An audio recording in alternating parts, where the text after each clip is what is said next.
కనపరిచే కుమారుని చూసాం. కుమారు యొక్క పనితనాన్ని బట్టి, పనితీరును బట్టి తండ్రి కుమారుని ప్రశంసించిన విధానాన్ని దానికి ఉదాహరణగా మన గిద్యోను సందర్భం కూడా మనం జ్ఞాపకం చేసుకున్నాం కదా.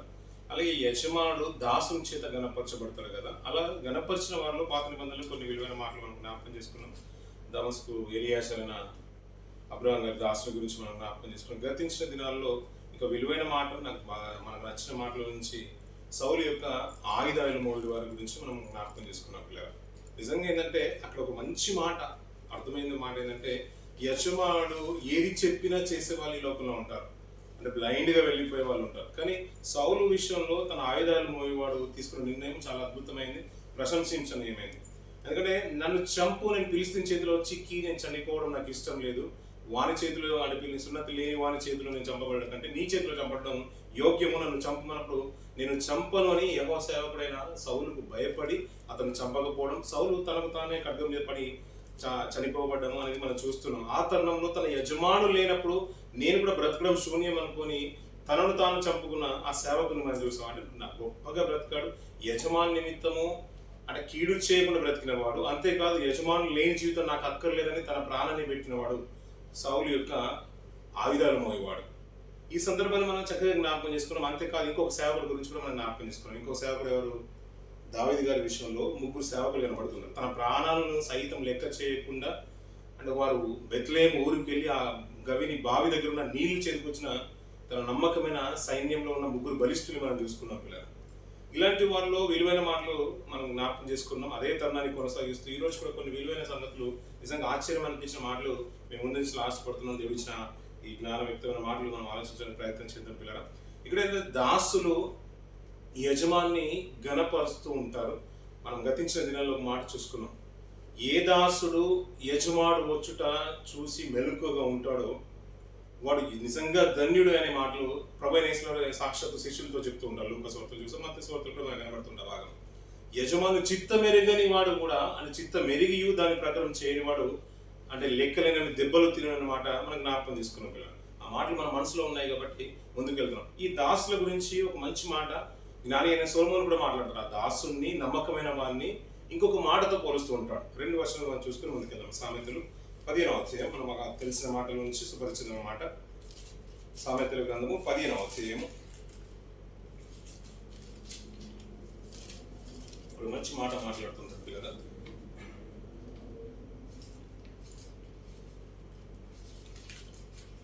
13వ వర్షం, 13వ అధ్యాయం 15వ వర్షం. సామెతల గ్రంథము 13వ అధ్యాయం 17వ వర్షం. 17 బుద్ధిహీనుడు తన మూర్ఖ 17వ వర్షము. దుష్టుడైన దూత కీడునకు లోబడను, నమ్మకమైన రాయబారి ఔషధము వంటి వాడు అంటున్నాడు. ఒక నమ్మకమైన రాయబారి దూతతో పోలుస్తున్నాడు. అతను ఎలాంటి వాడంట?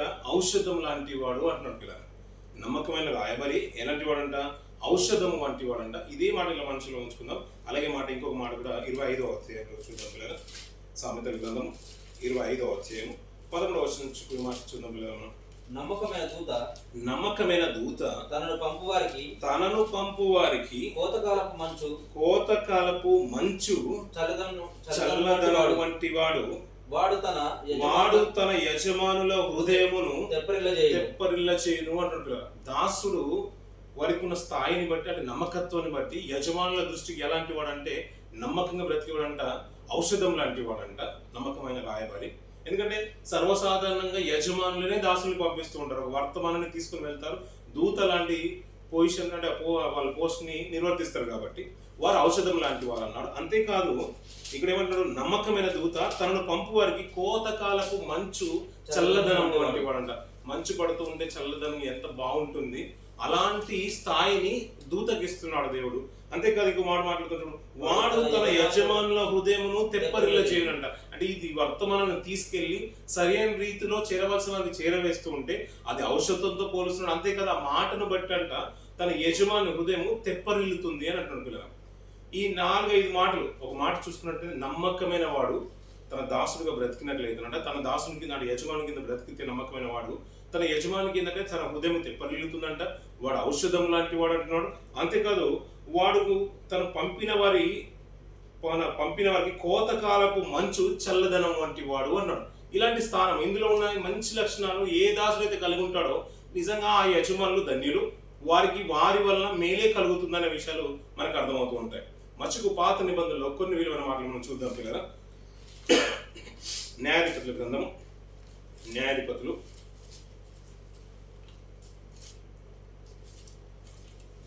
6వ అధ్యాయము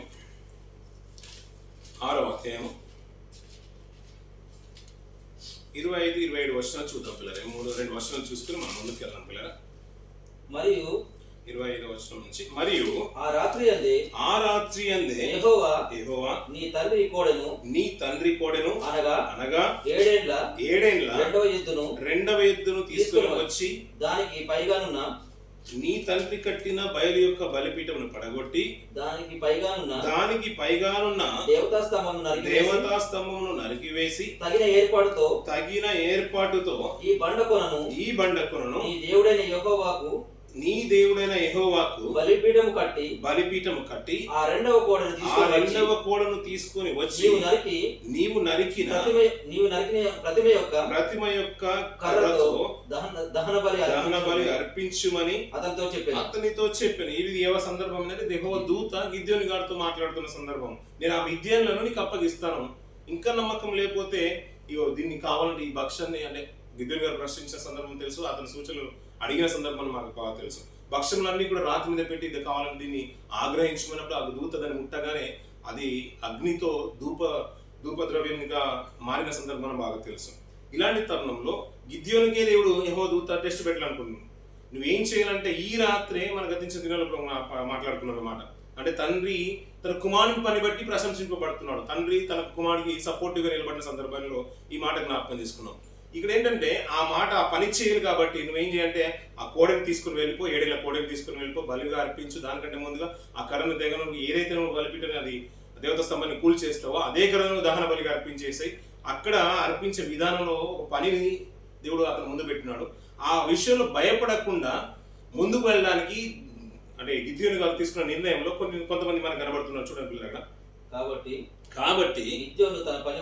తన పనివారిలో 10 మందిని తీసుకొని వచ్చి యెహోవా తనతో చెప్పినట్లు చేసెను. అతడు తన పితరుల కుటుంబమునకును ఆ ఊరి వారికి భయపడినందున పగలు దానిని చేయలేక రాత్రి వేళ చేసాను అంటాడు. నిజంగా అతనికి భయం ఉంది, కానీ దేవుని మాట నేను నెరవేర్చాలా అని చెప్పిన పని నేను తుడముట్టించాలి కాబట్టి దానికి సపోర్టివ్ ఎవరు కావాలంటే పనివారు కావాలనుకున్నాడు.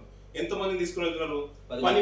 10 మందిని తీసుకుని వెళ్తున్నాడు. ఆ పనివారు నిజంగా నమ్మకస్తులు కాబట్టి అతను గిద్యోని సెలెక్ట్ చేసుకున్నాడు. లేదంటే దేవుడు వేరే దూతలను అరేంజ్ చేసేవాడు. ఎందుకు ఆ పనివారు నమ్మకంగా అయిన వారు అతను భయపడినందున ఈ పనివారు ఏమైనా సపోర్ట్ చేశారంటే ఇదే పనివారి గురించి తన పనివారిలో ప్రాముఖ్యమైన పాత్ర పోషించిన ఒక వ్యక్తిని మనం చూస్తూ ఉంటాం. గిద్యోను అన్నిటికీ సంసిద్ధమైపోయాడు. ఈ సందర్భంలో ఏంటంటే ఈ పనిని నెరవేరుస్తూ ఉంటాడు. నెరవేర్చిన తర్వాత ఊరి ప్రజలు బయలుకి ఏవైతే నమస్కరించే వారు వ్యతిరేకమైన ఆ పనిని జరిగించింది నా కుమారుడే కాబట్టి తన తండ్రి సపోర్ట్గా నిలబడే సందర్భం చూసాం. అంతేకాదు అందరినీ పోగేశాడు. అందరినీ పోగేసిన తర్వాత దేవా నిజంగా నాకు డౌట్గా ఉంది, అయినా నువ్వు నాతో ఉన్నావో లేదో అని నేను మళ్ళీ టెస్ట్ చేయాలనుకున్నప్పుడు గొర్రెబొచ్చు సందర్భం కూడా మనకు బాగా తెలుసు. 2 మార్లు చూశాడు. ఇప్పుడు గొర్రెబొచ్చు మాత్రమే తడవాలి, కళ్ళము ఎండుగానే ఉండాలి, 6 నెలలుగానే ఉండాలి. ఈ సందర్భంలో మనకు బాగా తెలుసు. మళ్ళీ చివరికి ఏంటంటే నేను నీతో ఉన్నానని ఎన్ని సూచనలు ఇచ్చినా గిద్దరికి సంశయమే ఉంది. చివరికి ఏంటంటే నువ్వు ఎంతో మందిని తీసుకుని వస్తున్నావు, ఈ 10,000 సైన్యకుడు నాకు అక్కర్లేదు, నాకు 300 ఉంటేనే సరిపోతుందని దేవుడు 300ని సెలెక్ట్ చేసుకునే సందర్భం కూడా బాగా తెలుసు. అంటే అంత మిడతల వల్ల ఉన్న సైన్యాన్ని ఎదుర్కోవడానికి 300 సరిపోతారని గిద్దోనిలో సంశయం అయితే ఉంది. దేవుడు నాతో ఉన్నాడని కూడా తెలుసు, నా పక్షంలో ఉండడానికి కూడా ధైర్యం ఉన్నా అయినా భయంతోనే ఉన్నాడు. చివరికి ఏమనుకున్నా అంటే అంత రెడీ అయిపోయింది, తెల్లవారుగానే యుద్ధం జరిగిపోవాలి. అంటే తెల్లవారుగానే చీకటిగా ఉండగానే యుద్ధం జరిగిపోవాలి. అయినా గిద్యోనుకున్న భయాన్ని తొలగించడానికి దేవుడు ఒక మంచి మాట చెప్తూ ఉంటాడు. ఆ సందర్భాన్ని కూడా మనం చూద్దాం కదా. 7వ అధ్యాయం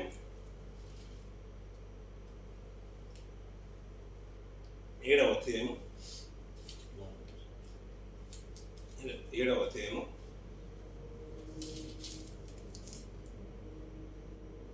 పైన నుంచి కొన్ని మాటలు 10వ వచనం నుంచి 9వ వచనం చూద్దాం. ఆ రాత్రి యెహోవా అతనితో ఇట్లా నేను నీవు లేచి దండు మీదికి పొమ్ము, నీ చేతికి దాన్ని అప్పగించదను పోవుటకు నీవు భయమైన అక్కడ మాట చూడండి, రాత్రికి నువ్వు వెళ్ళిపో దండు మీదకి, నీ చేతికి ఆ మిథ్యల దండంతా కూడా నేను అప్పగించేస్తాను అన్నాడు. అతనితో ఉన్న సైన్యం ఇప్పుడు ఎంతమంది అంటే 300 మంది. అయినా నీకు ఒకవేళ భయమైన ఎడల నీ పనివాడైన పూరాతో కూడా దండులకు దిగిపోము అంటున్నాడు. అంటే నీకు భయమైతే నీ పనివాడైన పూరాను తీసుకుని వెళ్ళిపో. వాడు యజమానుకి ధైర్యం చేకూర్చే రీతిగా నిలబడుతున్నాడు పూరా. ఇప్పుడు యుద్ధం కంటే ముందుగా కావాలంటే నీ రాత్రి కాలంలో ఆ దండులోకి వెళ్ళి చూడు, నేను తీసుకునే నిర్ణయం ఏంటో, నేను చేసే అద్భుతం ఏంటో నీకు అర్థమవుతుందని తన పనివాడితో సహా పంపిస్తున్నాడు. ఆ పనివాడు అంటే యజమానికి భయపడితే భయమైతే పనివాడు ఎవరు ఎలా నిలబడ్డాడంటే యజమాని భయం తొలగించే రీతిగా పూరా నిలబడుతున్నాడు. అక్కడ వెళ్ళగానే జరిగిన అద్భుతం ఏంటంటే అక్కడ పురాను తీసుకుని దండులోకి వెళ్ళాడు. ఆ రాత్రి వాళ్ళు అక్కడ బస చేస్తున్న వాళ్ళు ఆ మిథ్యంలో ఒక కళ కన్నారంట. ఆ కళ యొక్క భావాన్ని వారిద్దరు డిస్కషన్ చేస్తున్నారు. అక్కడ ఉన్నవారు డిస్కషన్ చేసుకుంటారు. వెనక నుంచి గుడారం వెనక నుంచి వారు వింటున్నారు చక్కగా. నేను కళ కన్నాను, ఆ మిథ్యాన దండులోకి ఒక యావల రొట్టె వచ్చింది, అది గుడారాన్ని పడదోసేసింది అనకి. అది ఏదో కాదు, ఇశ్రాయేలుడైన ఎఫ్రాయిము అంటే యెహోషువ కుమారుడు. అక్కడ మాట చూడండి అన్నమాట, యోవాషు కుమారుడైన, చూద్దాం అన్నమాట 13 చివరి భాగం చూద్దాం. నేను కలగంటిని, అదేమనగా యవల రొట్టె ఒకటి మిథ్యాల దండులోనికి దొర్లి ఒక గుడారము వచ్చి దాన్ని పడగొట్టి తల క్రింది చేసినప్పుడు ఆ గుడారము పడిపోయినని చెప్పాను. అందుకు వాని చెలికాడు, అది ఇశ్రాయేలుడైన యోవాషు కుమారుడు గిద్యోను ఖడ్గమే గాని మరేమీ కాదు. దేవుడు మిథ్యాలకు ఈ దండంతను అతని చేతికి అప్పగింపబోచున్నాడని ఉత్తరం ఇచ్చాడు. ఇది అంటే మిథ్యానీయులు మాట్లాడుకున్న సందర్భాన్ని ఈ గిద్యోనుకు ధైర్యాన్ని చేకూర్చడానికి, నీకు భయమైతే నీ పనివాడైన పూరాను వెండబెట్టుకొని నువ్వు ఆ దండులోకి వెళ్ళు అంటే నిజంగా ఒక పనివాడు ఒక యజమానికి ధైర్యం చేకూర్చే రీతిగా తనతో పాటు వెళ్తున్నాడు. అక్కడ వారి సంభాషణ విని నిజంగా దేవుని గిద్యోను స్తుతించి తిరిగి వస్తూ ఉంటాడు. అంటే ఒక నమ్మకమైన రాయబారి ఔషధం లాంటి వాడు అన్నాడు. తన దాసుడు అంటే ఎవరైతే యజమానుడు తన దాసుని పంపిస్తాడో వాడు సరైన రీతిలో సమాచారాన్ని తీసుకుని వెళ్తాడంట. కోతకాలపు మంచు చల్లదనం వంటి వాడు అన్నాడు. అంతేకాదు తమ హృదయాలను అంటే తన యజమాని హృదయాల్ని తెప్పరిల్ల చేసేవారు దాసులంట, ఎవరు నమ్మకంగా బ్రతికేవారు. ఇలాంటి నమ్మకమైన పనివారిని వెంటబెట్టుకుని రాత్రికి రాత్రే బయలు యొక్క బలిపీఠని పడగొట్టింది గిద్యోను గారు. తన పనివారి పాత్ర కూడా దాంట్లో ఉంటుంది. అతను నమ్మకమైన వారు కాబట్టి పనివారిని తీసుకొని వెళ్ళాడు. అంతేకాదు దాంట్లో ఇంకా ప్రముఖమైన వాడు పూరాను ముందు పెడుతున్నాడు. దేవుడు నీకు భయమైతే ఈ పూరాను వెంట పెట్టుకుని వెళ్ళు అంటున్నాడు. అంటే అంత నమ్మకాన్ని చేకూర్చే రీతిగా దాసులు బ్రతుకుతున్నారు, పనివారు బ్రతుకుతున్నారు పిల్లరా పాత నిబంధనల కాలంలో. ఇంకా కొత్త నిబంధనల కాలంలో ఒక మంచి మాట చూసుకుని మనం ఉంచేద్దాం పిల్లరా. అపోస్తుల కార్యము 10వ అధ్యాయం, అపోస్తుల కార్యము 10వ అధ్యాయం 4వ వచనం నుంచి కొన్ని మాటలు చూద్దాం పిల్లరా. అతడు దూత వైపు తేరి చూసి భయపడి ప్రభువా ఏమని అడిగాను. అందుకు దూత నీ ప్రార్థనను నీ ధర్మ కార్యములను దేవుని సన్నిధికి జ్ఞాపకార్థముగా చేరినవి. ఇప్పుడు నీవు యొప్పేకు మనుషులను పంపి పేతురు అను మారు పేరు గల సీమోనును పిలిపించుము. అతడు సముద్రపు దరినున్న సీమోనను ఒక చర్మకారుని ఇంట దిగి ఉన్నాడని అతనితో చెప్పెను. అతనితో మాట్లాడిన దూత వెళ్ళిన పిమ్మట అతడు తన ఇంటి పనివారిలో ఇద్దరిని. ఇప్పుడు అతడు అంటే ఎవరు? ఆ సందర్భంలో కొర్నేలు మనకు బాగా తెలిసిన మాట. దేవుని దూత అతనితో ప్రత్యక్షమే మాట్లాడుతున్న మాటలు. కొర్నేలు, నువ్వు నీతిమంతులుగా బ్రతుకుతున్నావు, నువ్వు చేసే ధర్మ కార్యాలు దేవుని దృష్టికి వెళ్ళాయి, దేవుని సన్నిధికి జ్ఞాపకార్థంగా చేరినాయి, కాబట్టి నిన్ను అలా అన్యుడిగా ఉంచడం నాకు ఇష్టం లేదు. అందుకనే నా సేవకుడైన పేతురు అక్కడ ఉన్నాడు, నువ్వు పేతురు ఇంటికి నువ్వు పంపించేసి అతను సముద్రపు చర్మకారి ఇంటి దగ్గర ఉన్నాడు, అక్కడ నుంచి నువ్వు నీ మనుషులు పంపించి నువ్వు తెప్పించుకొని నీకు రక్షణ కావాలని దేవుడి వారిని పిలుచుకున్న సందర్భం మనకు బాగా సుపరిచితం అన్నమాట. అలా దేవుడు దూత మాట్లాడిన తర్వాత దూత వెళ్ళిపోగానే కొర్నేలు తీసుకుంటున్న మాట ఏంటంటే, అతనితో మాట్లాడిన దూత వెళ్ళిన పిమ్మట అతడు తన ఇంటి పని వారిలో ఇద్దరిని, అనగా అక్కడ మాట చూడండి, తన యొద్ద ఎల్లప్పుడూ కనిపెట్టుకొని యుండి వారిలో భక్తిపరుడు ఒక సైనికుని పిలిచి వారికి ఈ సంగతులన్నీ వివరించి వారిని యొప్పేకు పంపెను అన్న పిల్లలు. నమ్మకమైన దూత ఎలాంటి వాడు అంటే ఔషధం లాంటి వాడు అన్నాడు, మంచి రాయబారి అన్నాడు.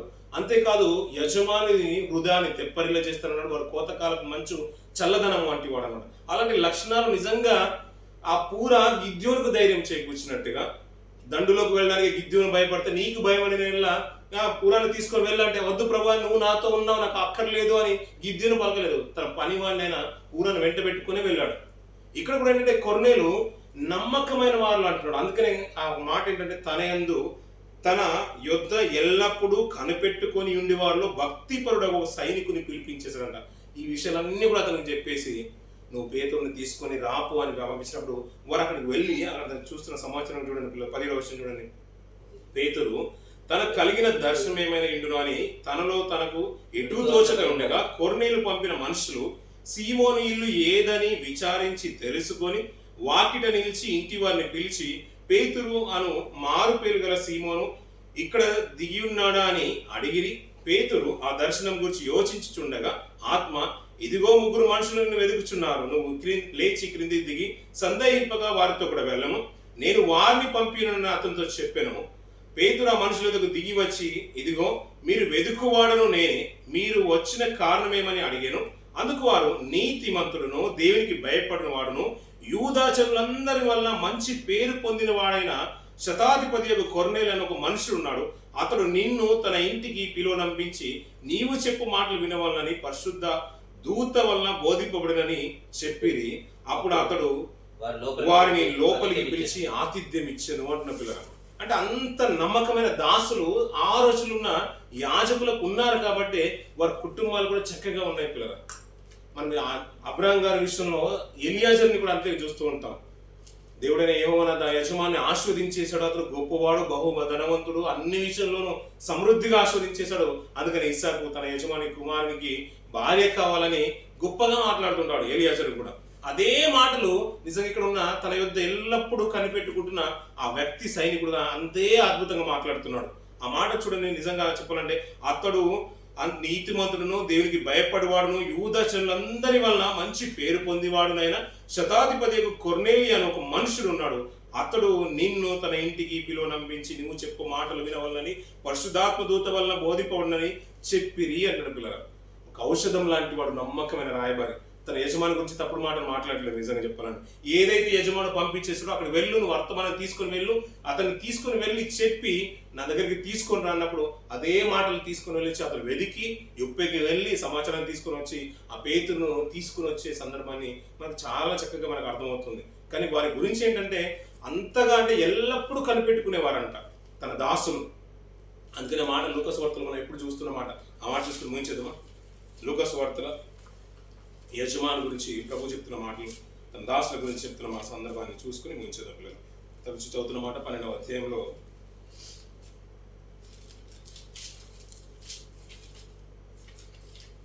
12వ అధ్యాయం 42వ వచనం చూడండి పిల్లలు.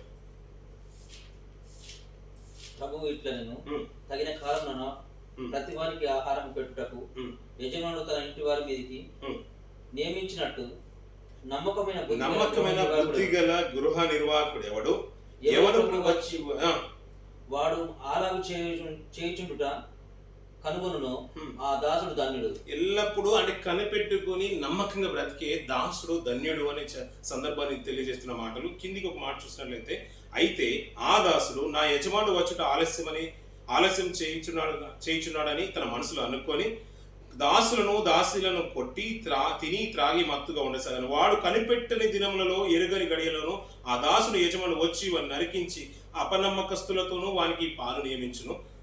తన యజమాని చిత్తమెరిగి ఉండి సిద్ధపడక అతని చిత్తము చొప్పున జరిగింపక ఉండు దాసునికి అనేకమైన దెబ్బలు తగులును. అయితే తెలియక దెబ్బలు తగిన పనులు చేసే వారికి కొద్ది దెబ్బలే తగులు.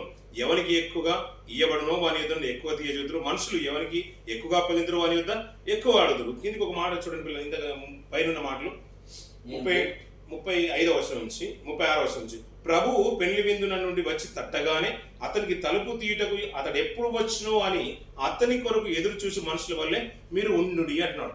ఇందాక మనం మాట్లాడుతున్న ప్రతి మాట ఏంటంటే తన దాసులు యజమాని గురించి మాట్లాడుతున్నారు. కానీ ఎల్లప్పుడూ కనిపెట్టుకునే వారి గురించి ప్రభు చెప్తున్న మాటలు ఏంటంటే అతని కొరకు, అంటే ప్రభు వచ్చిన తలుపు తీయమనగానే తీసేవారు ఉంటే నిజంగా ధన్యులు అన్నాడు. ప్రభు వచ్చి ఏ దాసులు మెలకు ఉంటే కనుగొన్నో ఆ దాసులు ధన్యులు.